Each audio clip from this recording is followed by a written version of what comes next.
Ada seorang ibu, gak pernah ada yang ngajak ngomong dia kalau dia ke gereja. Gak pernah ada yang minta nomor teleponnya. Gak pernah ada yang tahu dia tinggal di mana. Gak ada yang pernah tahu. Tapi waktu ibu ini bikin bakpao, semua orang nanya nomor teleponnya.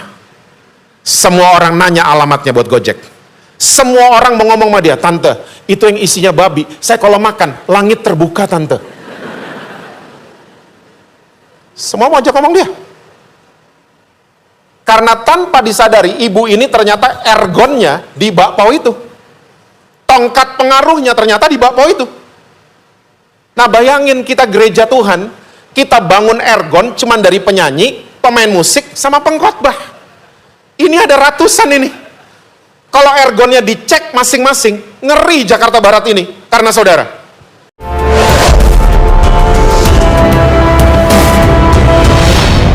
Kami sangat yakin dan percaya Engkau hadir bersama-sama dengan kami. Dan Engkau akan berbicara buat setiap kami dengan simple dan jelas. Mari Tuhan Yesus jamah kami, terobosi kami Tuhan, tegur kami, koreksi kami. Kami mau Tuhan kami keluar dari ruangan ini, kami menjadi pelaku-pelaku firman-Mu. Bahkan kami mengalami perjumpaan pribadi dengan Tuhan Yesus. Dan Tuhan kami juga ingin mengakui bersama bahwa tanpa Tuhan kami gak bisa apa-apa. Oleh sebab itu kami butuh sama firman-Mu, kami butuh sama pribadi-Mu. Untuk menuntun kami, untuk menjadi teman baik dalam kehidupan kami sehari-hari. Saat ini mari Roh Kudus Engkau ambil alih. Pimpin setiap kami kepada segala kebenaran-Mu. Kami siap mendengar saat ini hanya di dalam satu nama yang berkuasa, yaitu nama Tuhan Yesus Kristus. Amin. Amin. Silahkan duduk.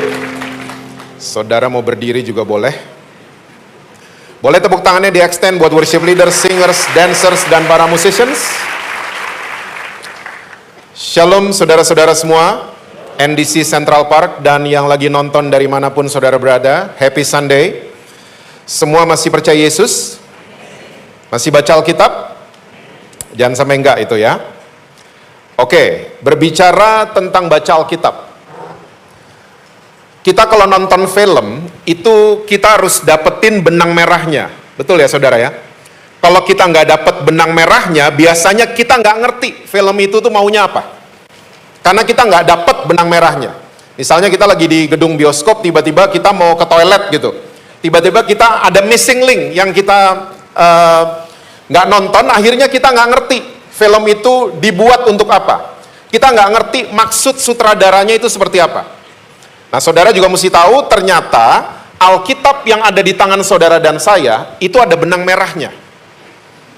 Nah kalau kita ngerti benang merahnya firman Tuhan, kita nggak akan comot-comot ayat sembarangan. Kita nggak akan goreng-goreng ayat semau kita. Kita nggak akan mempergunakan ayat di luar konteks. Karena kita dapetin benang merah daripada firman Tuhan. Dan waktu kita dapet benang merahnya firman Tuhan, Alkitab itu jadi menyenangkan untuk dibaca. Nah, ternyata Alkitab saudara dan saya itu dibagi menjadi 4 narasi. Ini benang merahnya. Saya berdoa ini akan membantu saudara-saudara semua. Yang pertama adalah penciptaan. Yang kedua adalah kejatuhan manusia dalam dosa. Yang ketiga adalah penebusan oleh Yesus Kristus. Dan yang keempat adalah pemulihan dan pemerintahan. Bahwa satu hari nanti saudara dan saya akan memerintah bersama-sama dengan Tuhan Yesus di langit dan bumi yang baru. Oke? Nah, sekarang saya ingin mengajak saudara-saudara kita kembali sebentar ke Kejadian 1 ayat yang ke-26 dan ayat yang ke-28. Saya akan bacakan buat saudara-saudara. Ayat 26 dulu. Berfirmanlah Allah, baiklah kita menjadikan manusia menurut gambar dan rupa kita, supaya mereka berkuasa atas ikan-ikan di laut dan burung-burung di udara, dan atas ternak, dan atas seluruh bumi, dan atas segala binatang melata yang merayap di bumi. Dari proses penciptaan, ternyata surga itu sudah punya hukum sebab akibat. Dan hukum sebab akibat sampai hari ini masih ada di tatanan hidup kita. Hukum sebab akibat. Dan yang namanya hukum sebab akibat nggak bisa ditukar tempatnya. Itu adalah satu paket, ya, sebab akan mengakibatkan sesuatu. Ada penyebabnya. dan nggak bisa di take down salah satu. Nah, ternyata dari proses penciptaan, hukum sebab akibat sudah ada.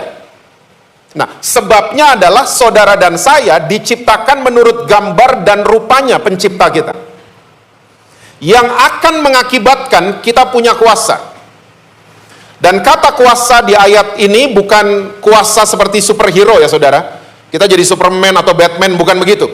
Tapi kata kuasa di ayat ini berbicara tentang pengelolaan, dan ada kata influence yang muncul di sana. Pengaruh. Nah, sekali lagi ini adalah satu kesatuan. Sebab akibat. Kita harus mengerti bahwa kita diciptakan menurut gambar dan rupanya pencipta kita. Nah, sebenarnya ini yang harus dikejar. Keserupaan dengan Kristus. Nah, tapi sadly speaking, banyak banget orang Kristen di NDC Central Park, tapi nggak ada. Yang mereka kejar adalah kuasanya. Yang mereka kejar adalah posisinya, kedudukannya, influence-nya, ngetopnya. Itu yang mereka kejar. Mereka lupa bahwa ini adalah satu paket, keserupaan dengan Kristus dan influence. Karena orang yang punya influence tanpa keserupaan dengan Kristus, kesombongan akan terjadi. Dan orang-orang yang cuma mengejar keserupaan dengan Kristus tanpa influence, akhirnya kita jadi kumpulan klinik, eksklusif, nggak berdampak sama sekali. Jadi sekali lagi, hukum sebab akibat itu harus satu paket. Ya, kita harus mengerti sebabnya kenapa, ya, dan berakibat apa. Nggak bisa di take down salah satu, nggak bisa sama sekali. Jadi saudara dan saya mulai hari ini harus mengejar keserupaan dengan Kristus, bukan keserupaan dengan dunia. Lumayan yang amin 2 orang, yang lain masih roaming kayaknya, ya. Mungkin kurang kopi kayaknya saudara ya. Oke, sekarang ayat 28. Saya bacakan buat saudara. Ayat 28. Allah memberkati mereka, lalu Allah berfirman kepada mereka, beranak cuculah dan bertambah banyak. Penuhilah bumi dan taklukkanlah itu, berkuasalah atas ikan-ikan di laut dan burung-burung di udara, dan atas segala binatang yang merayap di bumi. Di ayat ke-28 ini ternyata hukum sebab akibat muncul lagi. Ternyata Tuhan memberkati Adam dan Hawa saat mereka nggak tahu apa-apa. Belum tahu apa-apa. Tuhan sudah memberkati Adam dan Hawa saat mereka nggak tahu kebaktian itu apa. Mereka nggak tahu. Mereka nggak tahu gereja itu apa, mereka nggak tahu mission trip itu apa, mereka nggak tahu perpuluhan itu apa, tapi Tuhan sudah memberkati mereka. Jadi ternyata posisi berkat itu ada di sebab, bukan di akibat. Sekali lagi, sebab akibat nggak bisa ditukar-tukar. Tapi banyak banget orang Kristen yang suka menaruh berkat jadi akibat. Kita ajarin anak-anak kita ke gereja, nanti diberkati sama Tuhan. Turun-temurun kita dengar nasihat ini kan. Makanya no wonder banyak orang Kristen menyamakan gereja kayak Gunung Kawi. Bedanya cuman Gunung Kawi pohon, kita salib lambangnya. Tapi motivasi orang-orang yang datang semuanya sama, pengen mengejar keuntungan jasmani. Karena apa? Kita dengar turun-temurun, berkat jadi akibat. Berkat itu sebab. Makanya jangan ajarin anak-anak kita seperti itu. Ajarin anak-anak kita the beauty of Jesus. Jangan cuma nakut-nakutin mereka. Saya dari kecil ditakutin soalnya saudara. Ke gereja, Tuhan udah mau datang. Sampai hari ini umur 51, Tuhan belum datang. Tapi dari kecil saya ditakut-takutin. Berkat itu sebab. Makanya sadar, kita ini sudah diberkati sama Tuhan. Masih roaming kayaknya. Saudara bisa tidur enak tadi malam, itu berkat Tuhan loh. Tadi pagi bangun, bisa bangun, oke, bisa jalan ke Central Park, itu berkat Tuhan. Masih ada nafas di hidung, itu berkat Tuhan. Berkat Tuhan bukan uang. Hilang amennya. Roaming berat nih. Minta sama Tuhan Yesus apa yang dia punya. Yesus nggak punya uang. Uang yang ciptain manusia sebagai alat tukar. Makanya sekali-kalinya Yesus nggak percaya diri, ini istilah saya aja. Ya, Yesus sekali-kalinya bandingin dirinya bukan sama Hotman Paris, bukan sama mobil Ferrari, dia bandingin dirinya itu sama uang. Matius 6. Gak ada hamba yang bisa berbakti sama dua tuan. Dia akan sayang sama yang satu, benci sama yang satu. Yesus bandingin dirinya sama uang. Nah, salahnya kita orang-orang Kristen, kita selalu salah positioning. Kita menaruh uang jadi tuan, Yesus jadi ban serep. Uangnya nggak ada, ban serep baru dicari. Kok belaga lupa? Kita salah positioning. Seharusnya positioning yang benar adalah Yesus itu tuan, uang itu hamba. Karena uang itu adalah tuan yang jahat, tapi dia hamba yang baik. Ingat ini baik-baik. Jangan pernah salah positioning. Makanya sekali lagi minta apa yang Yesus punya. Apa yang Yesus punya? Sukacita. Minta sama dia. Pernah ketemu orang banyak duit tapi nggak bersukacita? Di Central Park nggak ada soalnya. Apalagi yang Yesus punya? Kesembuhan, kesehatan. Itu Yesus punya. Saya udah ketemu banyak orang, uangnya banyaknya luar biasa tapi nggak sehat hidupnya. Apalagi damai sejahtera. Emas Yesus punya. Makanya minta sama Yesus, matre. Sekali lagi saudara, berkat itu sebab. Sadar mulai hari ini bahwa saudara dan saya sudah diberkati sama Tuhan Yesus. Yang akan berakibat muncul lagi. Ya, pengelolaan muncul lagi, influence muncul lagi di ayat yang ke-28.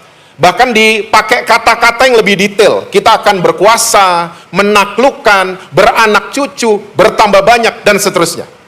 Nah sekarang, saya akan kasih lihat buat saudara-saudara, satu kitab sesudah Kejadian 1. Yuk buka sama-sama, Keluaran pasal yang pertama. Ayatnya yang ke-7. Keluaran pasal yang pertama. Kalau saudara lihat judul perikopnya itu, orang Israel ditindas di Mesir. Keluaran 1 ayatnya yang ke-7. Orang-orang Israel beranak cucu dan tak terbilang jumlahnya, mereka bertambah banyak dan dengan dahsyat berlipat ganda, sehingga negeri itu dipenuhi mereka. Nada Keluaran 1 ayat 7 mirip sama Kejadian 1 ayat 28. Betul apa betul? Beranak cucu, bertambah banyak, ya, mereka berlipat ganda dengan dahsyat. Tapi di Keluaran 1 ayat 7 ada yang hilang. Apa yang hilang? Yang hilang adalah influence. Hilang. Menaklukkan. Hilang. Berkuasalah. Hilang. Mereka cuman bertambah banyak. And let me tell you, ini adalah modusnya iblis dari dulu sampai sekarang. Iblis doesn't mind at all, gak keberatan sama sekali ngeliat kita jadi banyak. Jadi banyak uang, jadi banyak cabang. Iblis gak apa-apa. Banyak karyawan, kalau gereja mungkin banyak jemaatnya. Iblis gak apa-apa. Tapi yang iblis mau matiin selalu adalah influence-nya saudara dan saya. Itu yang dia mau matiin. Gak ada dampaknya kita. Selama kita hidup di planet bumi ini, kita nggak ada influence-nya. Dan judul perikop Keluaran 1 sudah jelas. Orang Israel ditindas di Mesir. Dan saudara mesti tahu bahwa iblis sampai hari ini, kerjanya cuma satu, tapi dia lembur. Saudara dan saya kerjanya ada 2 dan 3, makanya kita lembur kan? Iblis kerjanya cuma satu, tapi dia lembur. Apa kerjanya iblis? Mendakwa saudara dan saya siang dan malam. Lembur kan? Dia nggak pernah stop mengatakan, kamu kan cerai dulu, kamu kan selingkuh dari suamimu, kamu kan nggak setia sama istrimu, kamu kan nonton pornografi, kamu kan masturbasi kemarin, kamu ke Bali mabok-mabokan kan? Dia ngomong kayak gitu siang dan malam. Nggak heran waktu diajak pelayanan sama Pak Gembala, banyak orang Kristen ngomongnya gini, Pak, saya belum benar, istri saya aja dulu. Pak, saya nggak beres-beres amat hidupnya. Pernah dengar orang Kristen ngomong kayak gitu? Atau sering ngomong kayak gitu? Saya belum beres, dia aja dulu, saya belum beres. Dan ini iblis. Iblis seneng banget lihat saudara dan saya nggak ada progres. Cuman jalan di tempat, noleh ke belakang, nonton film tiap hari, judulnya Kegagalanku. Iblis, lihat tuh, lihat, kamu angkat tangan, ngaca dong. Nyanyi lagu gereja, ngaca dong. Pelayanan di NDC, ngaca dong. Hah? Kamu tuh siapa? Ngaca. Dia ngomong kayak gitu siang dan malam. Nggak heran banyak orang Kristen akhirnya kehilangan rasa percaya diri. Kita pikir, wah saya nggak layak di depan Tuhan. Wah saya nggak layak melayani Tuhan. Iblis tepuk tangan.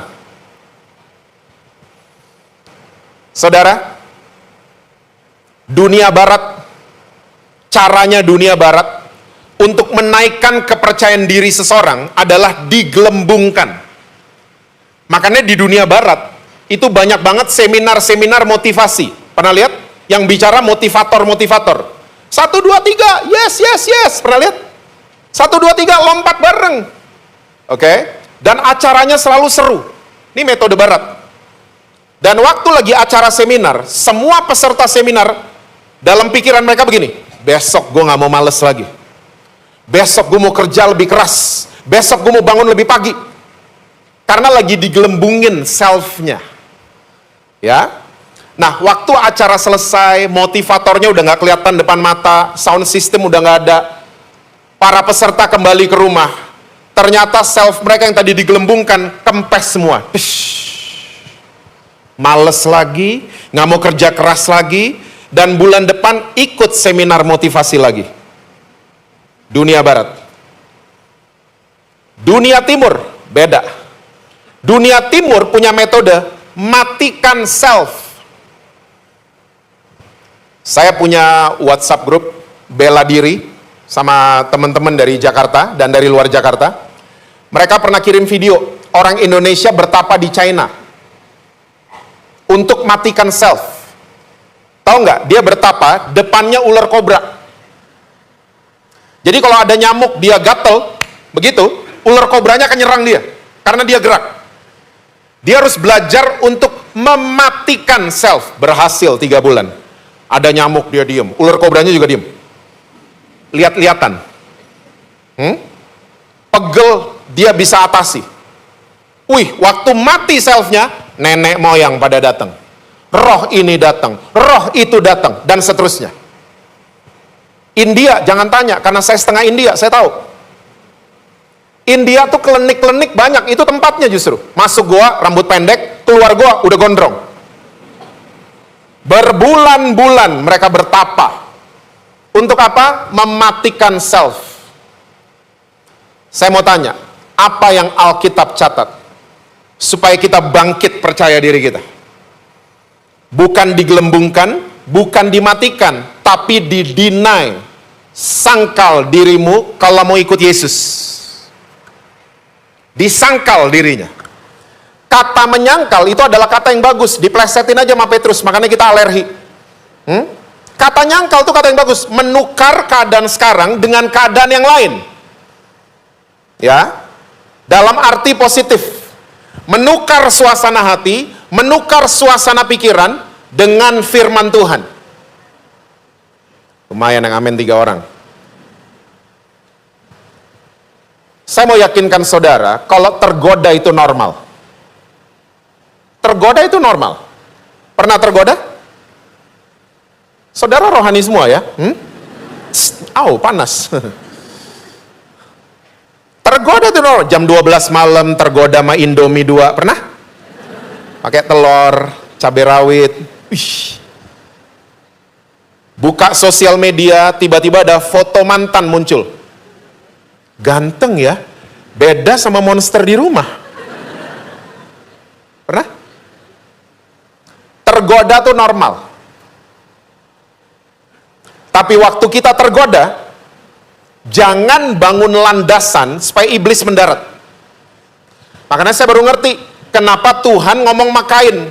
Tuhan ngomongnya gini, Kain, hati-hati, dosa sudah ngintip di depan pintu, kamu harus bisa menguasainya. Kalau tidak, kamu yang akan dikuasai sama dosa. Tuhan ngerti kalau kita bisa tergoda. Rasul Paulus punya bahasa yang berbeda. Kalau marah, jangan bikin dosa. Dan batas marah adalah sunset, matahari terbenam. Jadi orang Eropa marahnya lebih lama dari orang Jakarta. Karena mereka sunsetnya jam 9:30 malam. Nah, waktu kita diemin marah kita sampai sunrise besok, tanpa kita sadari kita lagi membangun landasan untuk roh amarah mendarat di kepala kita. Kita diemin lagi sampai sunrise hari kedua. Temennya datang, roh balas dendam mendarat. Kita diemin terus, roh kepahitan mendarat. Akhirnya kita nggak bangun landasan, kita bangun terminal 1, terminal 2, terminal 3. Jadi airportnya iblis di kepala kita. Waktu kita lihat foto mantan, tergoda. Jangan bangun landasan supaya roh perselingkuhan mendarat. Tapi apa yang harus kita buat? Deny ourselves. Sangkal diri. Bangun landasan untuk kuasa firman Tuhan yang mendarat.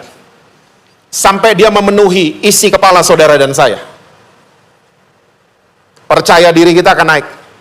Kalau kita terus download bahwa Tuhan Yesus sayang sama saya. Saya diterima sama Tuhan Yesus. Saya di ngertiin sama Tuhan Yesus. Itu download tiap hari. Jadi kalau iblis lagi ingetin saudara akan masa lalu saudara, ingetin iblis masa depannya dia. Karena iblis itu madesu. Masa depan suram. Isi kepala kita sama firman Tuhan. Deny ourselves. Yang setuju bilang amin. Sekarang saya mau ajak saudara kita lihat versinya Rasul Paulus. Efesus 2 ayat yang ke-10. Efesus 2 ayatnya yang ke-10. Itu judul perikopnya, semuanya adalah kasih karunia. Karena kita ini buatan Allah, diciptakan dalam Kristus Yesus untuk melakukan apa saudara? Pekerjaan baik. Yang dipersiapkan Allah sebelumnya, Ia mau, ini maksudnya Tuhan mau, supaya kita hidup di dalamnya. Nah ternyata Rasul Paulus mirip ya, tulisannya sama Kejadian 1 ayat 28, tapi ini versinya Rasul Paulus. Bahwa kita ini buatan Allah, diciptakan dalam Kristus Yesus untuk melakukan pekerjaan baik. Yang sudah dipersiapkan Allah sebelumnya. Dan Tuhan mau saudara dan saya hidup di dalamnya. Nah perhatikan kata pekerjaan baik. Kita kalau dengar atau baca ayat ini, kita pikir pekerjaan baik itu nganterin orang pulang, traktir orang, buka rumah kita buat kor. Kita pikir pekerjaan baik seperti itu, karena bahasa Inggrisnya good works. Tapi kalau saudara telusuri dari bahasa Yunaninya, ternyata kata pekerjaan baik ini, bahasa Yunaninya adalah ergon agathos. Bahasa Inggrisnya our skill with profit. Bahasa Indonesianya, kekuatan kita yang menghasilkan. Beda jauh ya? Beda jauh. Makanya saran saya buat saudara, kalau saudara baca Alkitab bahasa Indonesia, please cross check sama terjemahan yang lain. Jangan telen bahasa Indonesia gitu aja, Alkitab bahasa Indonesia. Karena bahasa Indonesia itu banyak kelemahannya.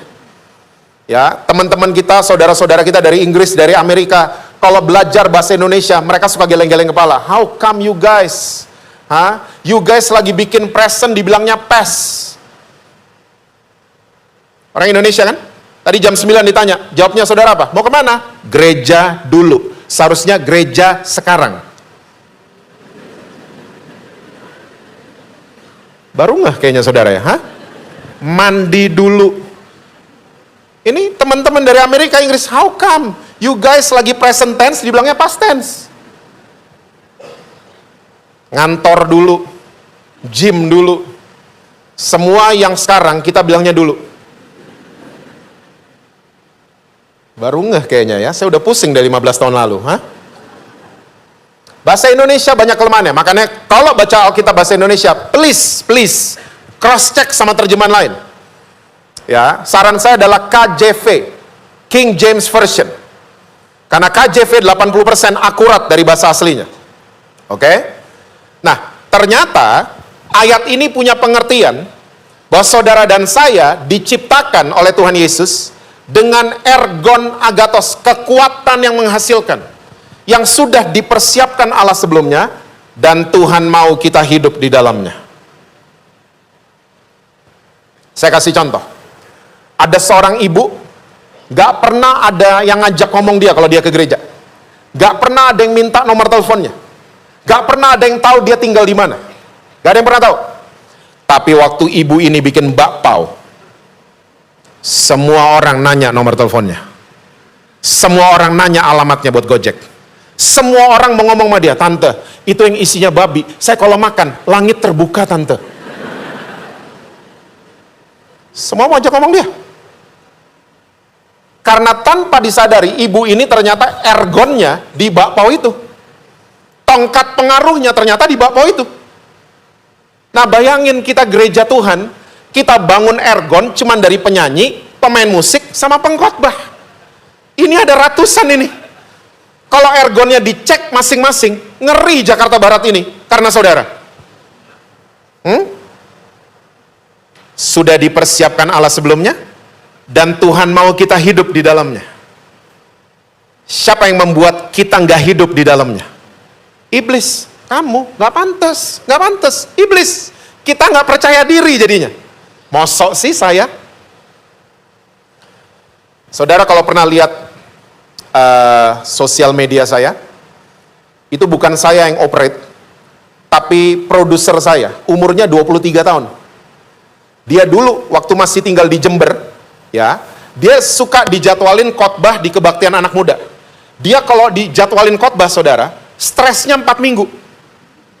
Abis khotbah perlu healing 2 minggu.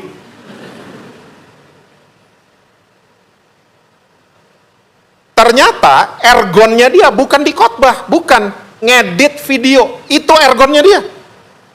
Waktu dia bikin video, sampai sekarang dia pindah, udah jadi Jakarta Residence dia. Dia udah tinggal di Jakarta, bukan di Jember lagi. Dan dia ditawarin sama banyak company untuk nanganin Reels dan TikToknya mereka. Karena ergonnya di situ, kekuatan yang menghasilkan.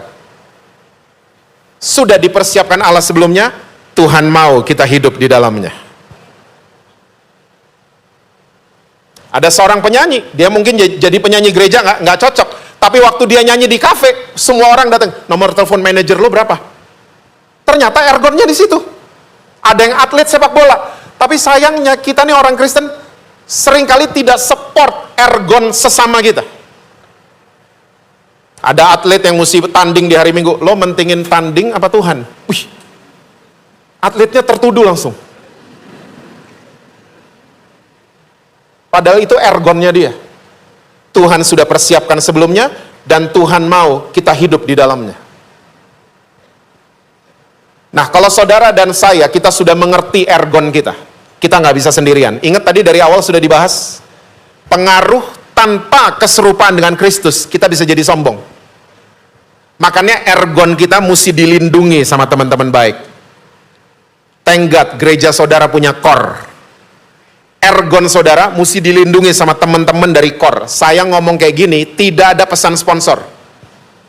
Saya ngerasa dan saya percaya nih hal yang penting. Core itu penting sekali. Punya komunitas itu penting sekali. Dan ergon saudara mesti divalidasi sama core saudara. Ternyata Mbak Polo, jualan gitu. Mesti digituin sama teman-teman baik. Ternyata lo kalau ngarang lagu luar biasa, dimasukin Spotify. Teman-teman baik mesti support. Yuk sekarang, Ibrani 10 ayat 24. Ibrani 10 ayat yang ke-24. Dan marilah kita saling memperhatikan supaya kita saling mendorong dalam kasih dan dalam apa saudara? Ergon agatos muncul lagi. Cuman 2 kali dia muncul di Alkitab. Ini kan? Kita harus saling mendorong dalam kasih dan dalam pekerjaan baik. Siapa kita? Komunitas. Core, di gereja saudara namanya Core. Community of Revival. Makanya kalau ada core, ikut. Sulit nih ngomong amin kayaknya. Hah? Ikut. Saya dari SMA, saya punya geng, ada 6 orang termasuk saya. Geng SMA selalu unforgettable ya. Pernah SMA? Geng SMP kurang lah, karena masih terlalu kecil. Geng SMA tuh yang nyuri-nyuri kunci mobil papa, geng SMA tuh. Hah? Pulang ke rumah naik pagar, geng SMA. Kita sulit lupa sama geng SMA. Dan saudara mesti tahu, saya dengan geng SMA saya, sampai hari ini, sudah 30 tahunan, kita masih main bareng. Kita berenam. Itu kalau lebaran, saya selalu ke rumah mereka.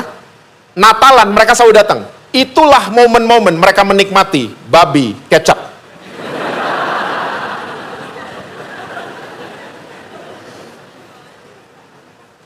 Hukumnya kalau nggak tahu nggak apa-apa kan? 30 tahunan belaga nggak tahu itu sih namanya. Hah?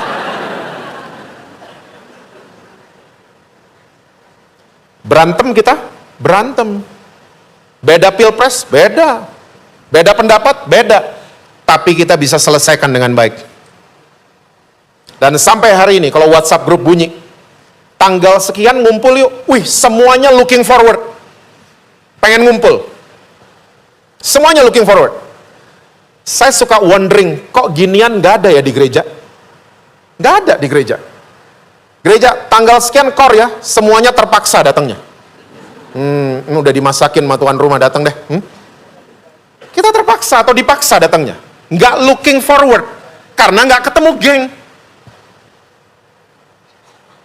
Orang Kristen soalnya gitu, semuanya kayaknya mesti baik-baik aja gitu semuanya. Ya, enggak. Di komunitas itu, kalau di pertemuan besar, benar, kita akan lihat muka malaikat semua. Tapi kalau sudah masuk komunitas, di situ orang kelihatan, true skin-nya, kelihatan aslinya, minjem duit nggak balikin di situ, baperan di situ kelihatan, tersinggungan di situ kelihatan. Tapi firman Tuhan pesan, kita harus mendorong dalam kasih. Orang Kristen gitu. Ribut sama gembala, pindah gereja. Gereja baru ribut sama WL, pindah gereja lagi. Gereja baru ribut sama tukang parkir, pindah gereja lagi. Akhirnya kita cuma mentingin ego kita. Kita nggak pernah mau dibentuk selewat teman-teman baik. Dan geng, satu jatuh, yang lain sedih. Satu senang, yang lain ikut senang. Geng. Ada di gereja? Di NDC yang ada. Karena gereja-gereja lain biasanya satu jatuh, yang lain senang. Diomongin yang jatuh. Infotainment gereja lebih ngeri loh.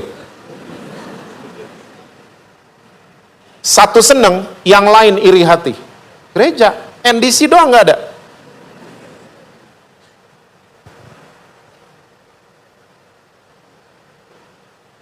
Saling mendorong dalam kasih dan dalam ergon agathos.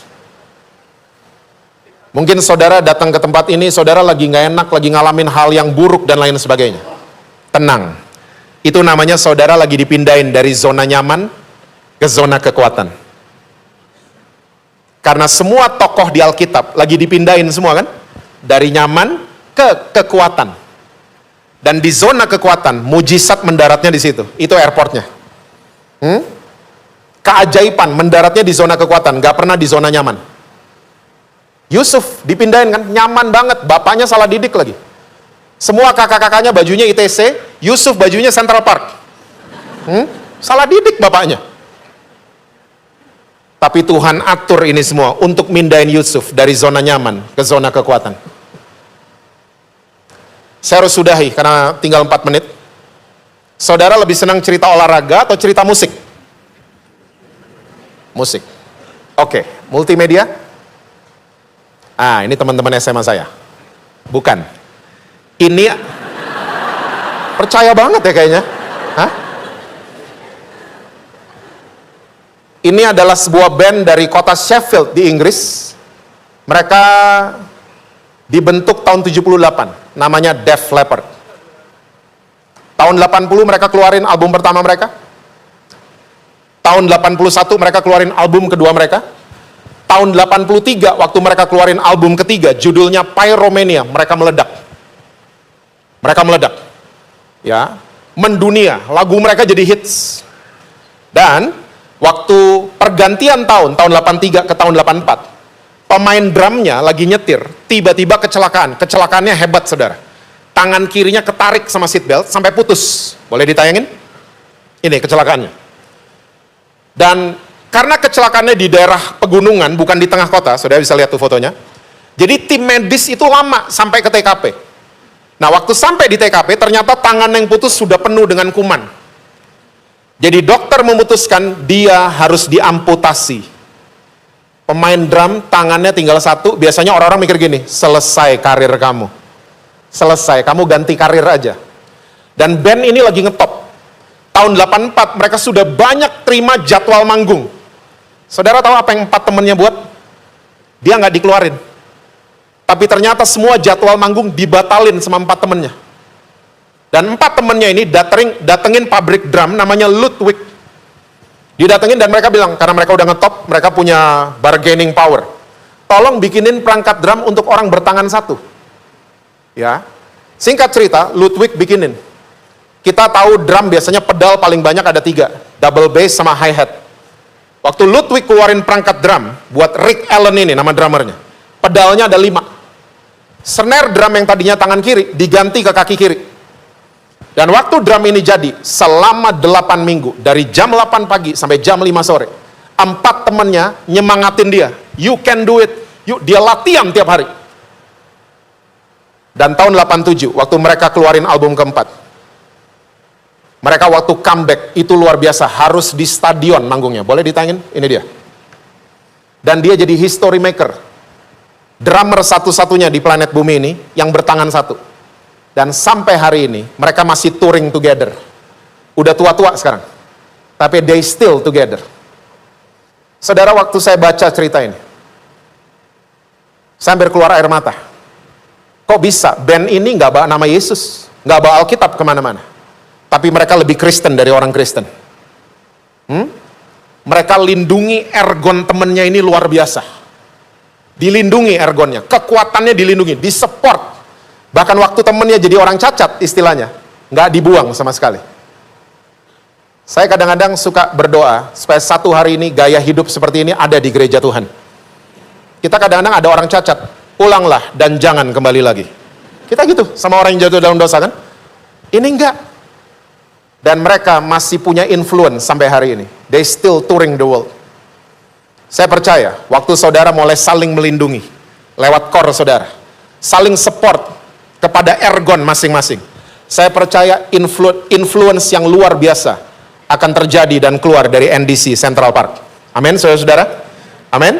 Ya, so Tuhan mau saudara dan saya hidup dalam zona kekuatan kita. Amin. Tuhan berkati saudara-saudara semua. Selalu sukses, harmonis di rumah. Dan rekening bank selalu penuh buat saudara. Wah, kencang amin ya kalau gitu.